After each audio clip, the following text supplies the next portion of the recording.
My name is Cameo Akins. I am a paramedic with Ada County Paramedics. It's something that I've been doing for 20 years now, a little over 20 years, and I love it. But there's also a lot of stress that comes with it. I was raised by an old school cop, who you were tough and you didn't talk about things that bothered you, and when you went through something, you just dealt with it and you moved on, and that's how we lived our life. But as the years progressed and life happens, and seeing so many things that you never realized that you would ever see in your entire life, nobody ever dealt with. Everybody always asks you as a paramedic, what is the worst thing you've ever seen? And then what people don't realize is that in your mind, you are thinking, why would you even ask me that?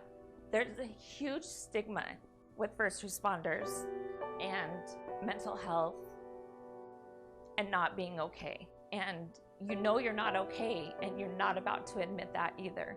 One night, I was home alone, and my husband was at work. My daughter was visiting family out of state, and I was actually packing for a trip that I was going to go on with my sister to San Diego. And my gun is in my closet, locked up in my closet. And I just had a moment where the only way I can really explain it is I feel like I just broke, like my brain just broke. And I was so embarrassed and so ashamed of what I had done. And in your head, you can just hear people saying how selfish you are and why would you do that to your family? And at that point, I was doing it for my family. We all know as first responders, if you call 911 on a first responder, who's gonna show up? And these are your coworkers, they're your peers that don't know that you have all of this stuff going on in your head, nor do you want to admit it. My husband in California,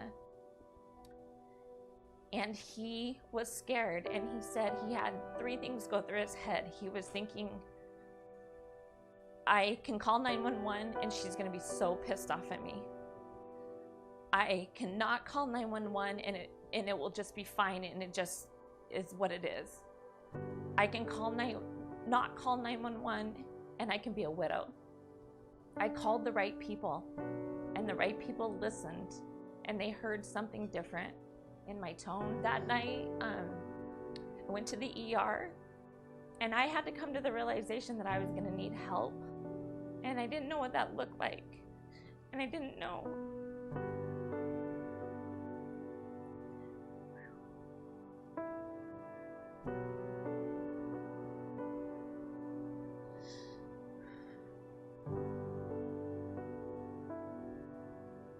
I didn't know what my life would look like.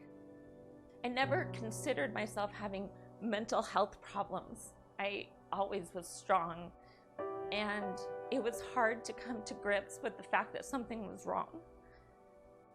The crazy thing is when you start telling somebody your story, it's unbelievable how many people have been there.